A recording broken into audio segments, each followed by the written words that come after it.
बचिया बैठला सासु त बहुआ रजा करे बहुआ रजा करे हो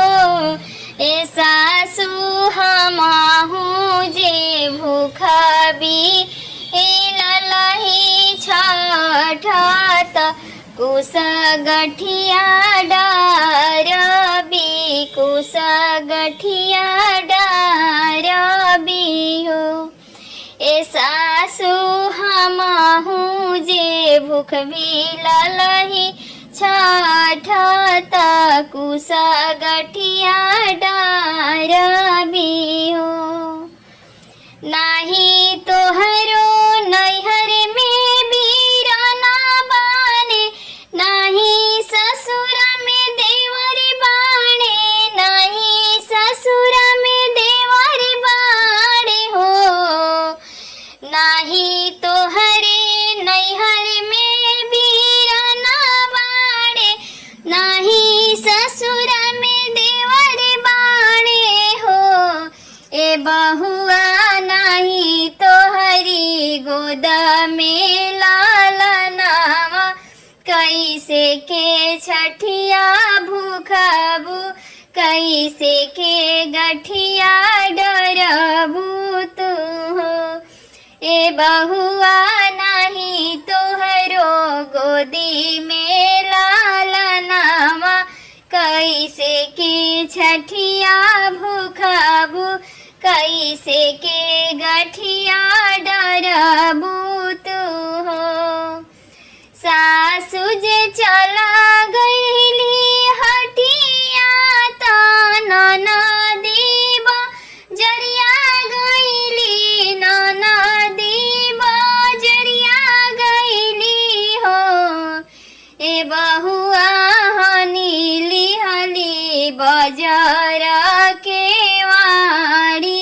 पूजेली छठी मैया के हो ए बहुआ हनीली हली बजार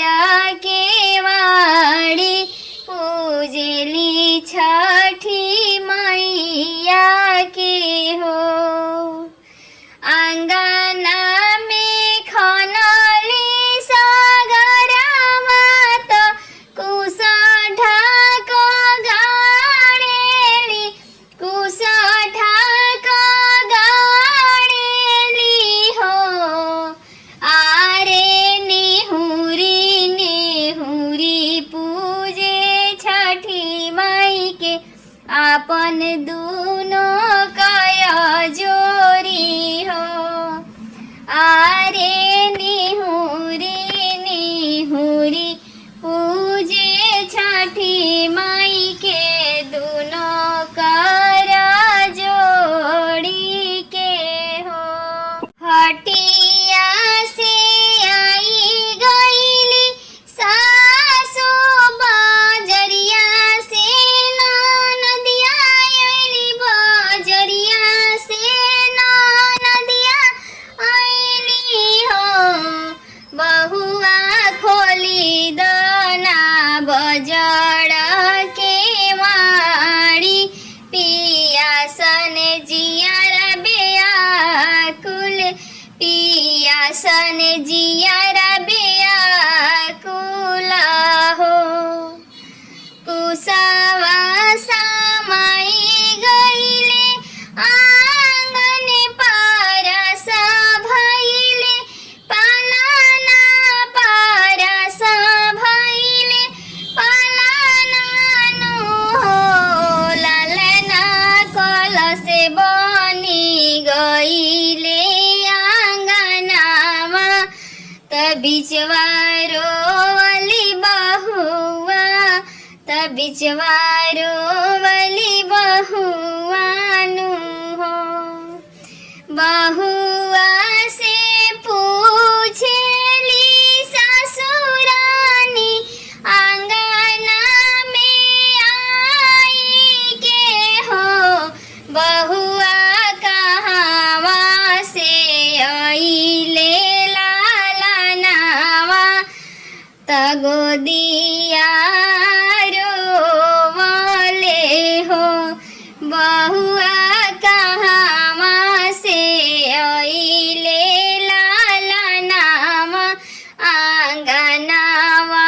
में रोवले हो हाथ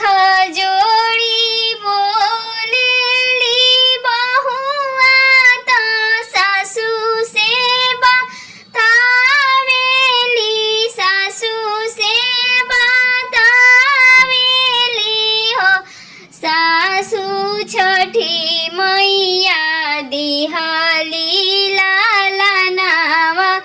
आंगनवा मोरे खेलने आंगनवा मोरे खेलले हो सासू